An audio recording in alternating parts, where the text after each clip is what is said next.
Здраво и добре дојдовте во уште едно видео на каналот Ти можеш.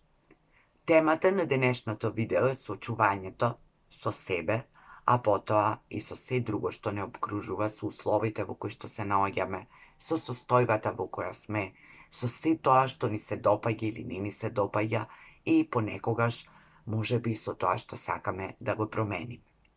Факт е дека додека не се соочиме, ние нема ни да направиме промена, затоа што соочувањето е неопходно, односно многу важен чекор во процесот на нашата промена.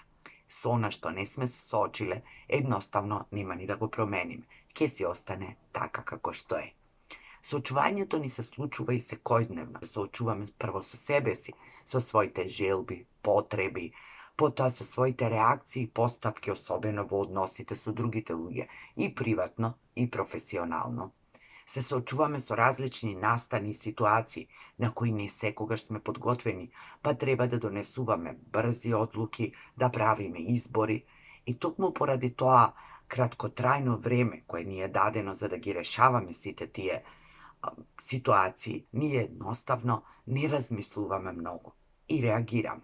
Меѓутоа, ако донесеме некоја одлука дека сакаме да промениме нешто, ако чувствуваме дека не сме задоволни со одредени сегменти од нашиот живот, со ситуации во кои сме, тогаш треба да се соочиме каде сме, што сме направиле, што сакаме да постигнеме, што треба да направиме за да го постигнеме тоа, и тогаш навистина соочувањето е неопходен чекор за да промениме нешто.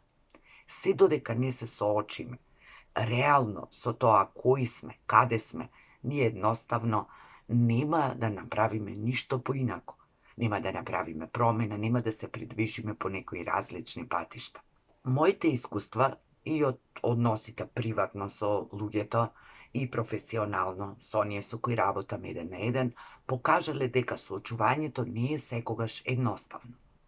Соочувањето умее да биде тешко, да биде сложено.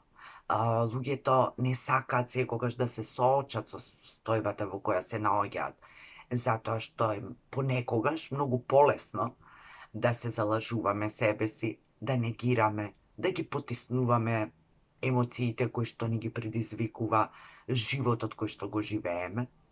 Меѓутоа, со текот на времето, тоа не е најдобриот избор, затоа што користењето на различни одбранбени механизми за да ни олесни на кратка патека на дневно ниво, понекогаш може да се покаже и не толку адекватно кога се работи за подолг период, затоа што колку и да потиснуваме, да лажеме, да се самозалажуваме, да криеме, едноставно работите кои се такви какви што се, еден ден ќе не стигнат и ќе мора да ги решаваме ние и никој друг. Затоа што единствено ние умееме најдобро да се износиме со она што е дел од нашиот живот и ние сме единствените кои што можеме да ги решиме нашите предизвици или да ги промениме состојбите од кои не сме задоволни.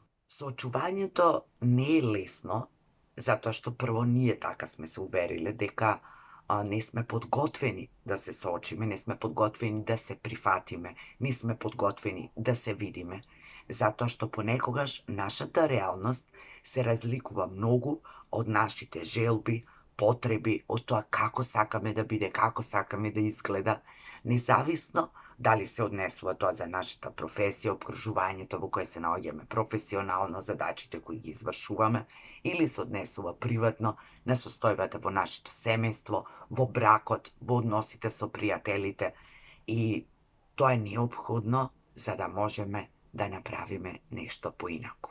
Сите ние низ годините градиме некоја слика за себе, во која што најпрвин себе си сакаме да се увериме, а потоа да ги увериме и другите.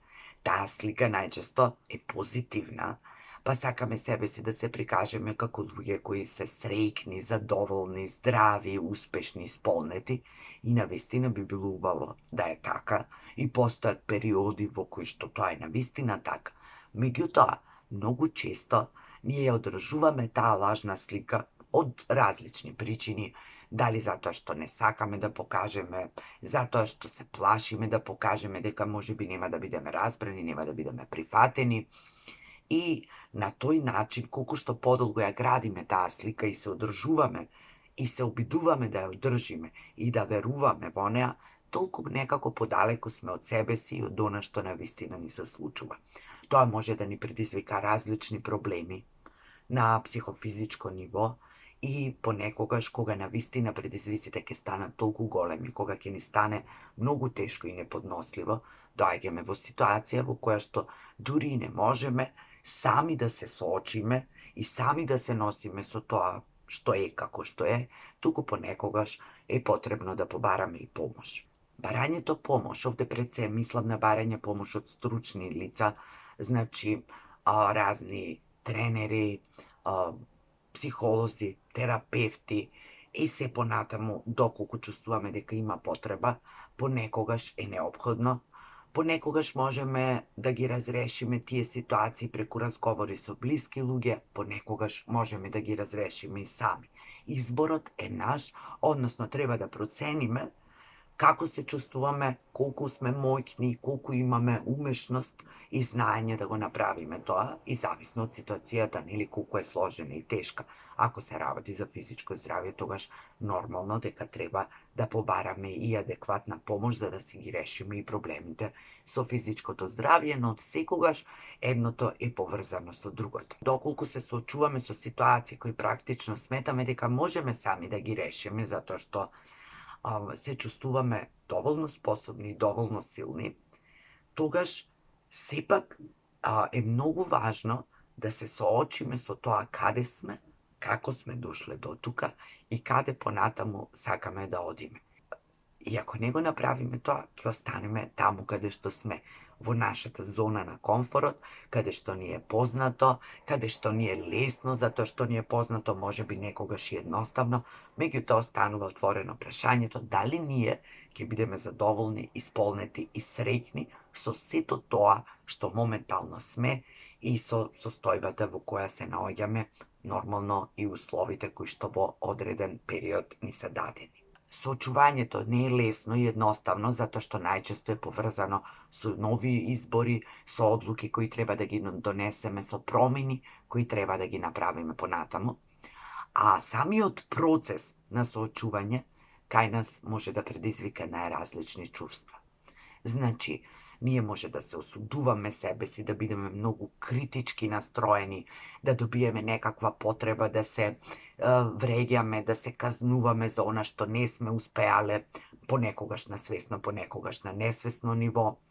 Потоа, тоа може да не закочи во понатамошниот процес на промена што сакаме да го направиме. Може кај нас да предизвика разочарување, тага, дали од себе си или од другите, иако најчесто, нели, ние сме тие кои што сме најодговорни за тоа што ни се случува. И тоа исто така може да ни биде кочница во она што понатаму сакаме да го направиме. Но негативните емоции или чувството на не успеав, не сум задоволен, не бев најдобар, погрешив, е едноставно составен дел од нашиот живот.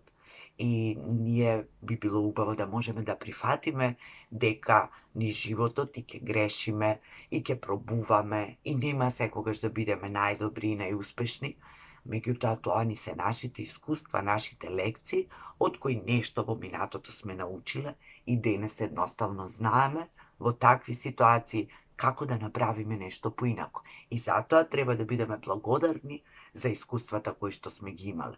Меѓутоа, исто така, овие негативни емоции може да бидат резултат и на нашето неприфаќање, што е многу важен чекор откако ќе се соочиме со себе си.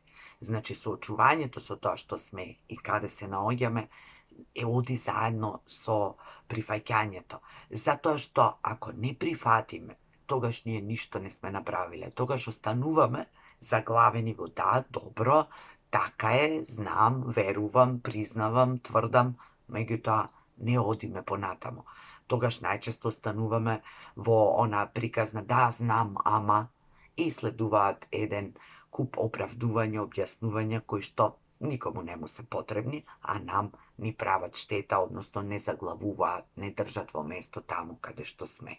Соочувањето треба да оди заедно со разбирање, со свесност дека секогаш сме правеле најдобро што сме знаеле, дека ако сме знаеле повеќе, поинаку и подобро, и тогаш ќе сме направеле. Оди заедно со љубов кон себе. Оди со безусловна љубов кон тоа што сме биле некогаш, затоа што благодарение на тоа што сме биле некогаш и тоа што сме го направиле некогаш, ние сме овде каде што сме и имаме повторна можност да промениме нешто. Благодарноста за сите искуства кои што сме ги имале ќе ни овозможи многу полесно од процесот на соочување да преминеме кон процес на прифаќање, а потоа да донесеме различни одлуки, да направиме нови избори кои ќе ни помогнат да направиме и некоја промена, да менуваме нешто што не ни се допаѓа и нешто од што не сме задоволни, а тоа најчесто е нешто кај нас. Секоја состојба во која што се наоѓаме е резултат на она што ние сме дозволиле да ни се случува, да ни го прават другите, да се однесуваат како што се однесуваат, да бидеме таму каде што сме, затоа што можеби не се чувствуваме доволно силни, доволно способни да одиме понатаму, да продолжиме сами, да промениме професија, да излеземе од врска, брак, кои што ни представуваат големи тешкоти, во кои што се чувствуваме незадоволни, сфрустрирани, или се чувствуваме како жртви, неразбрани. Меѓутоа, се е тоа во нас и до нас. Соочувањето најчесто значи соочување со себе, најчесто значи застанување пред огледало, условно, во кое што ќе се погледнеме и ќе се видиме такви какви што сме, со сите наши вештини, способности, умења, знања, квалитети кои сме ги стекнале во животот, меѓутоа и со сите наши стравови, слабости, мани и со се она што не сме направиле и токму затоа сме тука и во условите кои што ги имаме. Соочувањето е многу важен, да не речам неопходен чекор, за да можеме да продолжиме понатаму. И во рете, ако во одреден период не можеме да се соочиме со ситуацијата во која се наоѓаме, во рете да си дадеме време и простор, нештото да го видиме, да го осознаеме не само со умот, туку со целото наше битие. Меѓутоа, ако тој период трае предолго, ако си дадеме премногу време, премногу простор, и тоа е избор, а со последиците ќе треба да се носиме. Последиците се најчесто дека сме останале таму каде што сме биле. Значи, откако ќе се соочиме со состојбата во која се наоѓаме, условите кои што ги имаме и нашите способности, вештини, стравови, мани, добри страни, потоа следува прифаќање и потоа следува реакција, односно преземање на некакви акции кои ќе ни овозможат да ги промениме условите, да ја промениме состојбата во која сме, но најпрвен да промениме кај себе она што не ни се допаѓа, она што мислиме дека не кочи, она што не спречува да продолжиме и да стигнеме таму каде што сакаме. Ви посакувам убав ден, ви посакувам брзо и лесно соочување на секојдневно ниво, меѓутоа и прифаќање на себе си со љубов и разбирање. Се гледаме во некое ново видео.